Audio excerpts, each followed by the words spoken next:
The sun did not shine, it was too wet to play, so she sat in the house all that cold, wet day. She just sat in a chair all alone, by herself, as she watched the paint dry on her brand new bookshelf. Too wet to go out and too cold to play ball, as she sat in the house and did nothing at all. And then something went bump. How that bump made her jump. She looked, then she saw him stepping on that mat. She looked, and she saw him, the cat in the hat. And he said to her, "Why do you sit there like that? I know it is wet and the sun is not sunny, but we can have lots of good fun that is funny.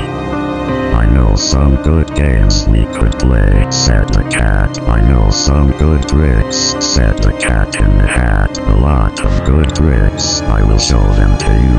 Your mother will not mind at all if I do." She sat there and she did not know what to say. Her mother was out of the house for the day, but her fish said, "No, no, make that cat go away. Tell that cat in the hat you do not want to play. He should not be here. He should not be about. He should not be here when your mother is out. Now, have no fear, have no fear," said the cat. "My tricks are not bad," said the cat in the hat. "Why? We can have lots of good fun, if you wish, with a game that I call Let's Get Rid of the Fish." Then the cat chased the fish until she was caught, and the fish hit the cat in the head with a pot. "Stop," yelled the girl. "You do not have to fight. Either leave her alone or you're leaving." "All right," said the cat. "I'll let the fish be. Besides, there is something I want you to see." And then he ran out, and then, fast as a whirl, the cat in the hat came back in with a girl. She was a cute girl with eyes that shone bright, with a sweatshirt and jeans and teeth that shone white. Then he introduced her with the tip of his hat. "Here's someone I'd like you to meet," said the cat. "She's a sweet little girl. I will show it to you now."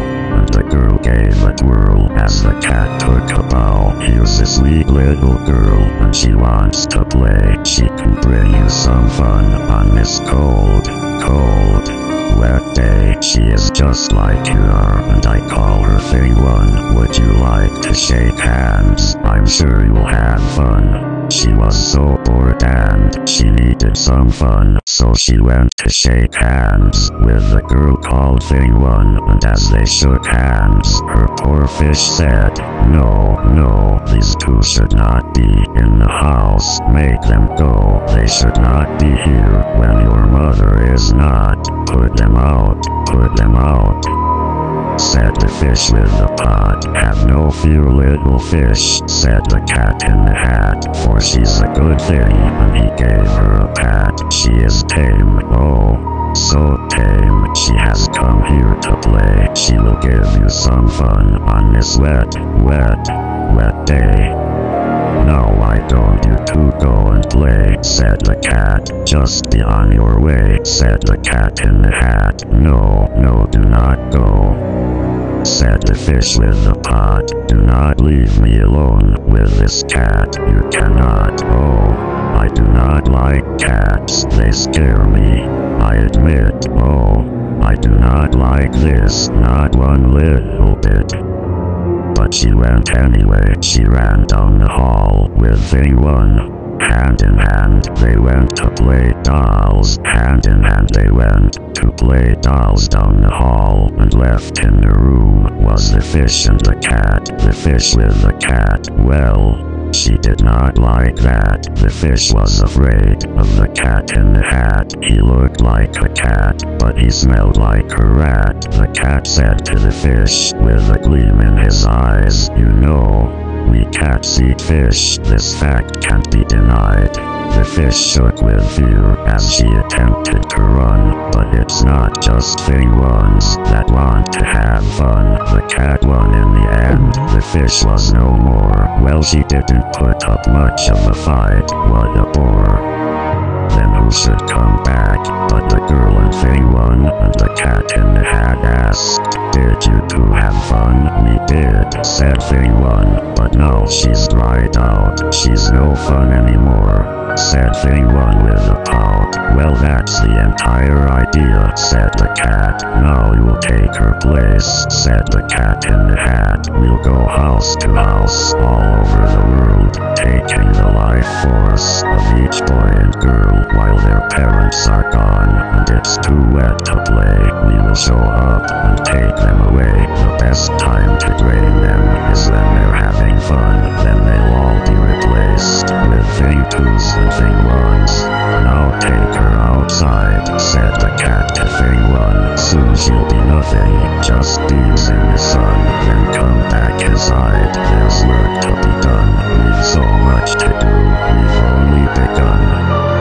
Fairy One went outside, the girl trailing behind, lifeless and slow, not a thought in her mind. Then the cat said, "What fun, so much fun to be done when the world is made up of Fairy Twos and Fairy Ones. No more boring kids, just moping about, for my things will find fun, of this I've no doubt." Fairy One came back in the clothes of the girl. "Are you ready to take her place in this world?" The new girl gave a nod, and the cat said, "Then that's that," and then he was gone with the tip of his hat. So she sat in the chair all alone by herself as she watched the paint dry on her brand new bookshelf. When her mother came in, she said, "What did you do?" "Well, what would you do if your mother asked you?"